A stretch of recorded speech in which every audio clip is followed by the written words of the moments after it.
guys, so again I apologize that my weekly update for Big Brother is on a Tuesday again. It just always happens this way, I guess. Maybe we'll just make it a permanent thing on a Tuesday. I have a good excuse, I have a good reason. The past couple days have been very stressful for me. I went on Sunday to a car dealership trying to get a car, and then there were some things happening with it, and I was there for like 6 hours, and then I went back yesterday on Monday and was there for like 3 to 4 hours and drove off the lot. So I got a car, finally. So that is why I did not get this video up yesterday, but at least I'm posting it before Big Brother airs, although if you're on the East Coast, I don't know if I'm going to do that. Anyway, I'm going to talk about my car situation and stuff like that in another vlog, so if you're curious about any of that, it'll be coming up, so just stay tuned for that. Honestly, this week was a little bit boring to me, even though there were some things going on in the house.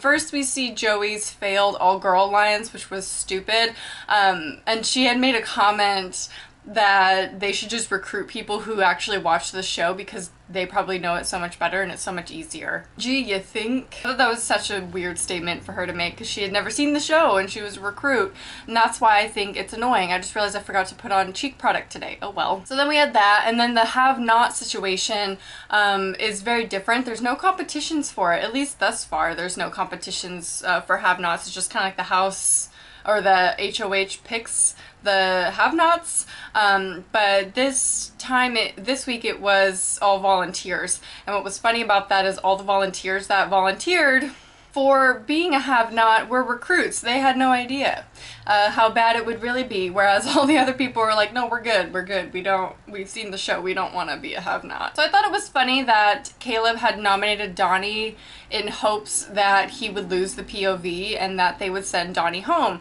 and he wins the POV, which probably surprised a lot of people. I know on Dick at Night and Big Brother Gossip podcast, they've all said that people were probably really surprised that Donnie won because they kind of expected him to not win because they underestimate him, and he won with splitters, which, I don't know why this competition is so hard for everybody, and it is a recycle competition, and honestly it is a little boring when it comes up, but it's always funny to me to watch how they play this game because some people have different, thoughts before they go into it. Like Pow Pow said she has this word in mind before she even gets any letters. She's gonna spell a word, which is stupid. Like, you look at the letters that you get and try and spell something from that, which I believe is what Donnie did, and that's probably why he won. So then Joey becomes the new target, and then she does this whole Alex thing,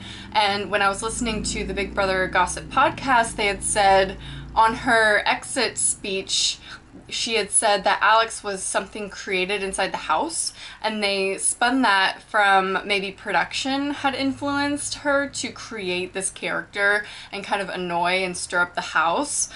So I thought her wording on that was strange as well, and that brings up a good point that maybe that was something of production's hand and maybe not necessarily it's her true alter ego. And it was so weird to me. I think a lot of people felt this way about Joey is because when I saw her first speech, I was like, okay, I think I'm gonna like her. And then when she gets in there, I didn't like her at all. She was just so annoying. She didn't know the game. She doesn't know anything about it. And it was just really annoying. So then she goes home. Another thing that happened this week was Devin's house meeting, which never goes well. Let's be real, house meetings. The only one that I thought was somewhat successful was Dan's funeral, and that was just really entertaining to watch. I would not have wanted to be there, but like it was just entertaining to see because he's so good with his words and he can convince anybody of anything. But honestly, Devin is someone who annoys me in the house. I do not like Devin. Even before he was like spiraling out of control, I just wasn't a fan.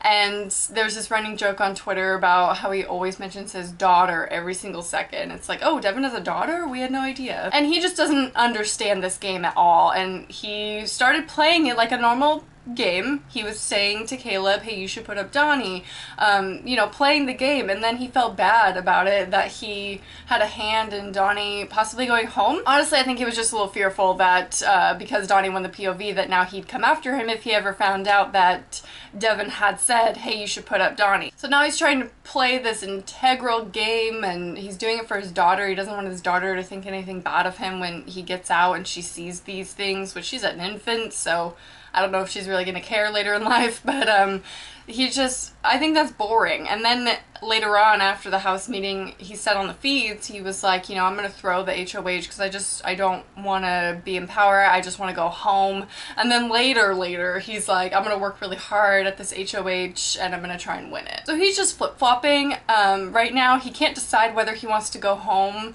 and be an honest, true person, or play the game and be deceitful and lie, because you have to. Otherwise, you'll have an alliance with every single person, and that just never works. You have to have enemies. You have to have people that you can put up who will put up you. I mean, it's just, that's how the game works. You can't just be nice to everybody and then make it to the end, although Andy did that. And I wasn't a fan of Andy's gameplay. I didn't like that he won. So then we had the controversy of the HOH this last week on Sunday, where Cody was supposedly the winner, and then when they played back the tapes, he had touched his foot before he hit the buzzer, so then Devin became HOH, which is great for the house. Just kidding. Because after the house speech and everything, they were like, oh, we have to get Devin out, and everyone was like in agreement that they were gonna nominate Devin. And even Amber was like, I'm going to nominate people who are weak, and so they will lose and I'll remain HOH. No, I get confused sometimes. Yeah, so her nominees would lose, so Devin's would win, and then Devin would be dethroned from HOH, and then she would nominate Devin through POV. That was the original plan, but then, has Battle of the Block? Yeah, Battle of the Block already happened. So then, obviously, Amber's nominees lost, or won. I just get so confused with this whole thing. So Hayden and Nicole won the Battle of the Block, and so Devin remained in power, and his nominees are Pow Pow and Brittany. Now I'm going to move on to some spoilers. That's basically all I have to mention about what's happened. Like I said, it's kind of been a boring week for me just watching. I haven't really been on the feeds that much just because my life has been kind of busy lately, but that's basically all that's happened that I wanted to talk about. So now I'm going to go on to some spoilers about things that are happening in the house currently as we speak before the show even airs. So if you don't want to know any spoilers or anything, then turn it off. So then some things went down in the feeds. Basically Devin won POV, and because the POV already took place, and then they had the ceremony, and that was eventful. So first, initially on the feeds, he had told Brittany, I'm going to save you, that veto is going to be around your neck, and so she felt safe. They made a deal even though they hate each other, and he really wanted Brittany out. Then it changed to Victoria, or something was happening with Victoria, which I don't really care about Victoria. Anyways, so then the POV ceremony happened, and now his new target is Zach, which I'm a little sad because now I'm a fan of Zach. He's entertaining and he's funny, and I just like his gameplay because it's reminiscent of a Dan to me a little bit, mixed with a little Evil Dick, which Dan and Evil Dick are my two favorite players that ever played the game. So I kind of like that he's combining both their games and it's working for him. Well, obviously not, he's on the block, but I think he can rally up enough votes. I'm really hoping, because it would be so cool to see him go farther. Maybe not win the game, but maybe at least make it a little bit farther, just for sheer pure entertainment. So that's where the house stands right now. I'm going to be interested to see what happens tonight on the show and what they show on the show. I'm sure they'll do POV tonight, and so we'll see how that goes. Obviously, we know Devin won, if you guys are on the feeds anyway, and so it'll kind of be not entertaining again because Devin won. Hopefully next week, I mean, Devin can't play in HOH next week, so hopefully they can get him out next week. Whoever wins they can all unanimously agree that Devin needs to go. That's my hoping. Anyway, but what are your thoughts about what happened this week, whether you're watching the feeds or the show or both? Well, I assume both if you have the feeds that you're watching the show. Anyway, let me know down below, and I will talk to you guys soon. Bye.